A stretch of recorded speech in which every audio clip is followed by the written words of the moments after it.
व्यासपीठावर उपस्थित असणाऱ्या सगळ्या अधिकाऱ्यांनी या समाज व्यवस्थेनं आणि माझ्यासारख्या सर्वसामान्य माणसानं सुद्धा पोलिसांकडूनच अपेक्षा व्यक्त केल्या.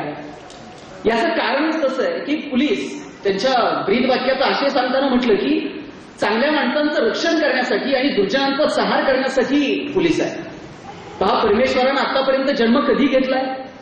एकतर सज्जनांचं रक्षण करण्यासाठी देवानं जन्म घेतलाय आतापर्यंत, नाहीतर मग दुर्जनांना मारण्यासाठी तरी घेतलाय. प्रल्हादाला वाचवता यावं म्हणून परमेश्वर धावून आला. अगदी खांबातून सुद्धा परमेश्वरानं रूप धारण केलं, कारण प्रल्हादासारख्या सज्जन माणसाला वाचवता यावं. आणि मग कंसाला मारावं किंवा रावणाला मारावं म्हणून सुद्धा परमेश्वराला जन्म घ्यावा लागला. पण परिस्थिती आता थोडीशी वेगळी आहे. इतक्या पराकोटीचा सज्जनही उरला नाही की ज्याच्यासाठी देवाने जन्म घ्यावा, आणि इतक्या पराकोटीचा गुंडही नाही की त्याला मारण्यासाठी देवाने जन्म घ्यावा.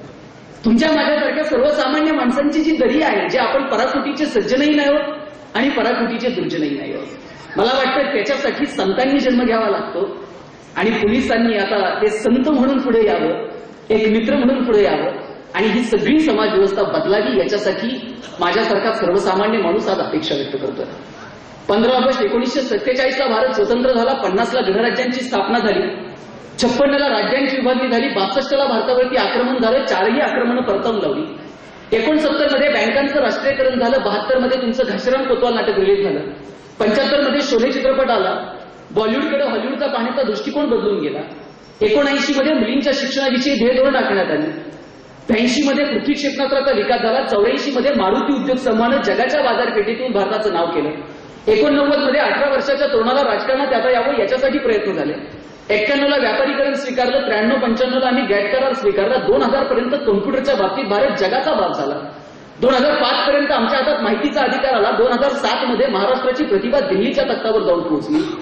2008-2009 पर्यंत प्रत्येकाच्या दारात ज्ञान येण्याची स्वप्न आम्ही पाहायला लागलो. आम्ही प्रचंड पैसा कमवला. आमचे आर्थिक उत्पन्न प्रचंड वाढलं. आम्ही एवढं सगळं प्रगती करून सुद्धा एवढी प्रचंड तंत्रज्ञान पुढे गेलं. ज्ञान विज्ञान तंत्रज्ञानाच्या जोरावरती आम्ही चांगलं जगायला लागलो. आमच्या प्रत्येकाच्या हातात मोबाईल आला. पण दुर्दैवानं आमचं बोलणं मात्र अजून सुधारलं नाही. आमचे रस्ते सुधारले, सिमेंट कॉन्क्रीटचे झाले, पण आमचं चालणं मात्र अजूनही सुधारलेलं नाही. पैशाच्या जोरावर हजारो किलोमीटर दूर असणारे चंद्र, सूर्य, ग्रह, तारे दुर्बिणीच्या साह्यानं जवळ करून पाहिले, पण आयुष्यभर शेजारी राहणाऱ्या माणसाबरोबर आमचे प्रेमाचे संबंध मात्र निर्माण होऊ शकले नाही. आणि म्हणून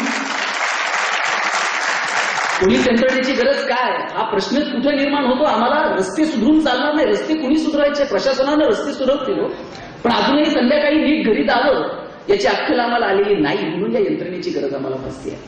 कुणी सुधारायचं आमचं चाललं. शिक्षिका, आता एका शिक्षिका इथं आल्या त्यांच्या विद्यार्थ्याचं कौतुक करण्यासाठी. शिक्षकांनी हातात फुटपट्टी घेऊन पोरांना चालायला शिकायचं की नीट चाल, नाही तर हातात दांडकं म्हणून पोलिसांनी त्यांना नीट मार्ग दाखवायचा. हे चालणं कुणी शिकवायचं? आणि तुमच्याकडनं या अपेक्षा का व्यक्त केल्या जातात? अपेक्षा व्यक्त केल्या जाणार आहेत आणि त्या समर्थ पेलण्याची ताकद फक्त आणि फक्त तुमच्यात आहे आणि ती तुम्हाला पेलावी लागेल. एक कवी मित्र एका ठिकाणी म्हणतो, आज कुणीतरी मस्ती केली म्हणे, आज कुणीतरी मस्ती केली म्हणे, माणसानं माणुसकी सस्ती केली म्हणे, सावधवारे गव्हाजावरीच्या दाण्यानं, आज बुजगावण्यानंच पाखरांशी दोस्ती केली म्हणे. बुजगावण्यानंच पाखरांशी दोस्ती करून चालत नाही. ही समाज व्यवस्था तुमच्याकडनं अपेक्षा व्यक्त करते आहे. प्रत्येक पोलीस हा एक सामान्य नागरिक आहे आणि प्रत्येक नागरिक हा गणवेश नसलेला पोलीस आहे. ही भावना जोपर्यंत आमच्या मनामध्ये निर्माण होत नाही तोपर्यंत आम्ही फक्त बॅनरवरती छापू पोलीस मित्र, पण हृदयातून हुंकार मात्र येणार नाही. हा हुंकार जर हृदयातून यावा असं वाटत असेल तर त्याच्यासाठी आम्हाला आमचं चालणं सुधारावं लागेल, आम्हाला आमचं बोलणं सुधारावं लागेल. मग या अपेक्षा कुठून व्यक्त करायच्या? एका शिक्षिकेच्या हस्ते तिच्याच विद्यार्थ्याचा सत्कार करण्यात आला. फार छान वाटलं. हा एक संस्कार आहे. हा संस्कार अगदी लहानपणापासून शिक्षण व्यवस्थेपासून सुरू व्हायला हवा. पण शिक्षण व्यवस्थेकडे पाहण्याचा दृष्टिकोनही आमचा बदलला आणि ज्यांच्या अंगावरती खाकी आहे किंवा ज्यांच्या हातामध्ये कायदा आहे त्यांच्याकडे पाहण्याचा दृष्टिकोन सुद्धा आमचा बदलला. आम्हाला जर मित्र म्हणून घ्यायचं असेल तर या पोलीस यंत्रणेकडे पाहण्याचा आमचा दृष्टिकोन आम्हाला अगोदर बदलावा लागेल. माझ्या शेजारी एक बाई राहते, तिचा मुलगा पुण्यात शिकायला आला. मोलकरी म्हणून ती बऱ्याच घरांमध्ये काम करत असते. 500 रुपये तिला तिच्या मुलासाठी पाठवायचे होते. अनेक शेजारी बाजाऱ्यांना 500 रुपये मागितले पण कुणीही मदत केली नाही. शेवटी तिला वाटलं पैसे कुणाला मागायचे. म्हटली आता कुणीही पैसे द्यायला तयार नाही, कुठली बँक नाही, काय नाही, लोकमंगल कदाचित तिथे नसेल. विचारलं पैसे मागायचे कुणाला? शेवटचा पर्याय म्हणून म्हटली पंढरपूरच्या विठ्ठलाला पत्र लिहिते. पत्र लिहिलं. विठ्ठला, परमात्मा, पांडुरंगा, या जगात आता कुणी राहिलं नाही की जे माझ्या लेकराला मदत करेल. काहीही कर, माझी श्रद्धा आहे तुझ्यावरती, आयुष्यभर तुझी वारी केली, माझ्या लेकराला 500 रुपये पाठव. आता हे पत्र पोस्टात टाकायचं होतं म्हणून रस्त्यानं जाणाऱ्या एका कॉन्स्टेबलच्या हातामध्ये ते पत्र दिलं आणि सांगितलं, पोलीस साहेब तुम्ही जर पोस्टाकडे चाललेले असाल तर हे पत्र तेवढं पेटीत लिहून टाका.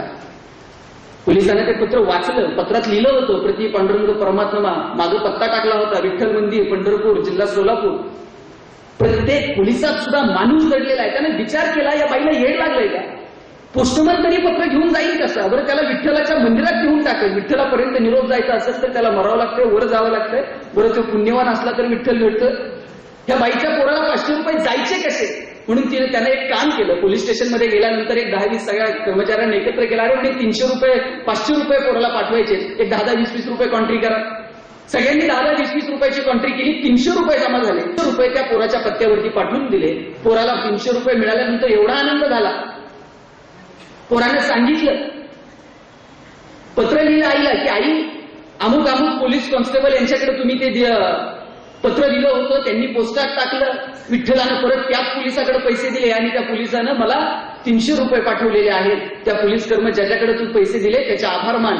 आईला वाटलं की विठ्ठल किती, म्हणजे माझी श्रद्धा आहे की साक्षात विठ्ठलानं त्या कॉन्स्टेबलकडे पैसे दिले आणि त्या कॉन्स्टेबलनं सुद्धा माझ्या लेकराला पोहोच केले. तिनं परत विठ्ठलाला पत्र लिहायला घेतलं. म्हणजे प्रति पांडुरंग परमात्मा, विठ्ठला किती दयाळू आहेस तू, माझी वारी आज फळाला आली आणि तू माझ्या पोरासाठी पैसे पाठवले.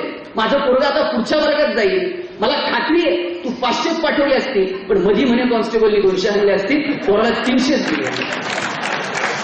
पण कसं वागावं पोलिसांनी?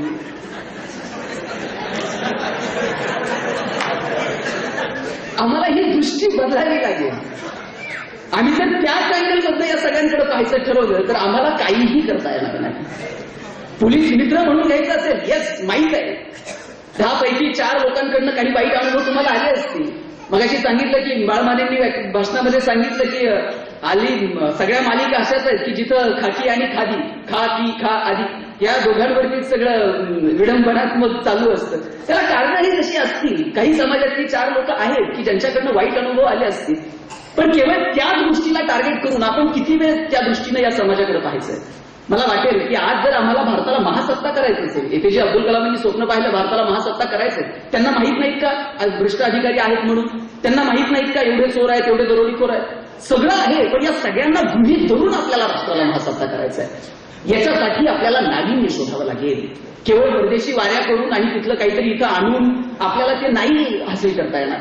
आपल्याला ठरवावं लागेल. आपल्या पोलीस कर्मचाऱ्यांमध्ये नेमकं काय चांगलंय त्या अधिकाऱ्यांना शोधावं लागेल. माझ्या कॉन्स्टेबलमध्ये कोणता गुण चांगला आहे, त्याच्यावर ती जबाबदारी जर मी सोपवली तर प्रत्येक अधिकाऱ्यात, प्रत्येक कर्मचाऱ्यात कुठला तरी चांगला गुण आहे. फक्त नाविन्य शोधण्याची गरज आहे. वर्षानुवर्ष आपला पराजय होतो याचं कारण हेच आहे. आम्ही नाविन्य फक्त स्वीकारलं पण नाविन्य शोधलं मात्र नाही. भारतीयांचा गुणधर्म आहे. पहा, पोरस राजा होता आपला. या राजानं आतापर्यंत अनेक लढाया केल्या, पण ज्या काही लढाया त्यानं केल्या त्या सगळ्या भारतातल्या राजांविरोधात केल्या होत्या. तो ज्यावेळेस लढायला जायचा त्यावेळेस हत्तीवर बसून लढायला जायचा आणि लढाई जिंकायचा. पण ज्यावेळेस पोरसच्या विरोधामध्ये सिकंदर लढायला आला त्यावेळेस सिकंदरानं पाहिलं पोरस लढायला येतोय ना, त्याच्या पहिल्या फळीत हत्तीच असतो. हत्ती हा वरातीच्या कामात चांगला दिसतो, मिरवणुकीत चांगला दिसतो, तो चालतो चांगला, डोलतो चांगला, मिरवतो चांगला. पण सिकंदरानं नाविन्य शोधलं की अरे लढायचं असेल आणि जिंकायचं असेल तर आता हत्ती नाही, घोड्यांवर बसून जाऊया.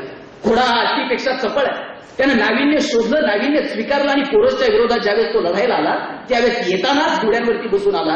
आमच्या राजाला हरावं लागलं. मग आमच्या राजांना कळालं आता जिंकायचं असेल तर आम्हाला सुद्धा घोडे घ्यावे लागतील, आम्हाला घोड्यांवर बसून लढायला शिकावं लागेल. आमचं सैन्य घोड्यांवरती बसून लढायला शिकलं. त्याच वेळेस आमच्या हातात तलवारी होत्या. त्यावेळेस आमच्यावरती मोघल चालून आले.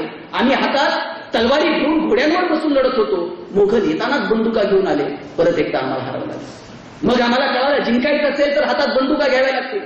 आम्ही घोड्यांवर बसून हातात बंदुका घेऊन लढायला शिकलो. आमच्यावर ब्रिटिश चालून आले. येतानाच तोफा घेऊन आले. परत एकदा आम्हाला हरवलं लागलं. आजपर्यंत आमच्या पराजयाचं सगळ्यात मोठं कारण जर कोणतं असेल तर आम्ही नाविन्य फक्त स्वीकारत आलोय, नाविन्य शोधलं मात्र नक्कीच नाही. लहानपणी आपल्याला बाईने त्याच्यात फक्त तुमची माझी चूक आहे अशी सगळ्या सिस्टीमचाच दोष आहे. एज्युकेशन सिस्टीमच्या सुद्धा त्या चुका असतील. लहानपणी आमच्या बाईंनी आम्हाला सांगितलं पृथ्वी गोल असते. मीही कधी विचारलं नाही बाई पृथ्वी गोल असते तुम्ही आम्हाला सांगताय, पण पृथ्वी गोल कशी? आणि बाईंनी मला सांगितलं नाही राजा पृथ्वी अशी गोल असते. फक्त सांगितलं, पाठ केलं.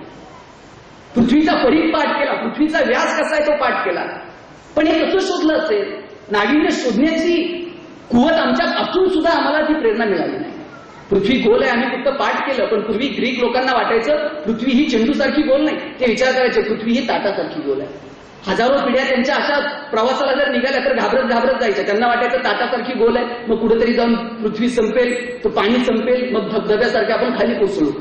कितीतरी पिढ्यांनी अभ्यास केला आणि मग कळालं की बाबा रे, पृथ्वी ही ताटासारखी गोल नाही तर पृथ्वी चेंडूसारखी गोल आहे. हे शोधावं लागलं. कितीतरी लोकांनी आयुष्य खर्ची केलंय आणि मग हे सगळं तुमच्या माझ्या हातात आलंय. पृथ्वीचा परीघ पाठ केला, व्यास पाठ केला, पण कसं शोधलं असेल? विमानाने गिरट्या घातल्या असतील. कुणीतरी एखाद्या ठिकाणी काठी ठेवावी, काठीची सावली कशी पडते, हा अँगल मोजला, मग परत सरळ 365 दिवस अनवाणी पायानं चालत राहिला. प्रत्येक ठिकाणी काठी ठेवायची, सावली मोजायची. 365 दिवस पूर्ण झाले, परत येऊयात, परत मूळ ठिकाणी काठी ठेवली, परत सावली मोजली. अँगल किती बदललाय? साधारणतः 30 अंशाचा बदललाय. मग 30 अंशाचा अँगल बदलण्यासाठी वर्षभरात अंदाजे 600 किलोमीटर चाललो. मग पृथ्वी 360 अंशांची आहे. मग पृथ्वीचा परीघ किती असेल, व्यास किती असेल, ही गणितं लोकांनी मांडली. हजारो वर्ष लोकांनी संशोधनात घातली. आम्ही फक्त स्वीकारण्यावरती भर दिला. मला वाटतं आम्हाला मुळापासून जर बदल करायचे असतील, भारताला महासत्ता करायचं असेल, तर आम्हाला बदलावं लागेल. बदल आम्हाला स्वीकारावे लागतील आणि नाविन्य आम्हाला शोधावं लागेल.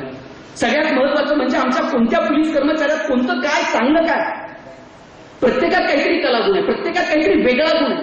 पण तो वेगळा गुण आम्हाला आमच्या अधिकाऱ्यांनी शोधला पाहिजे आणि ती जबाबदारी आमच्यावरती दिली पाहिजे. लक्षात ठेवा, या महाराष्ट्रातला सगळ्यात, या जगातला सगळ्यात मोठा मॅनेजमेंट गुरु जर कोण असेल ना तर छत्रपती शिवाजी. शिवाजी महाराजांनी स्पॉट अनालिसिस केलं. त्यांनी कधी पेपरला जाहिरात दिली नाही, सैनिक भरायचे, कुठल्या कन्सल्टन्सीला काम दिलं नाही, कुठं बॅनरबाजी केली नाही. राजांनी लिंबू टिंबू पोरं गोळा केली, त्यांच्या हातात शस्त्र दिली आणि सांगितलं स्वराज्य निर्माण करायचं. कोणत्या पोरात कोणता गुण चांगला आहे ते फक्त शोधलं. राजा आणि त्यांचे सगळे सवंगडी. शॉर्ट अनालिसिस काय असतं ना, हे राजांकडनं शिकावं.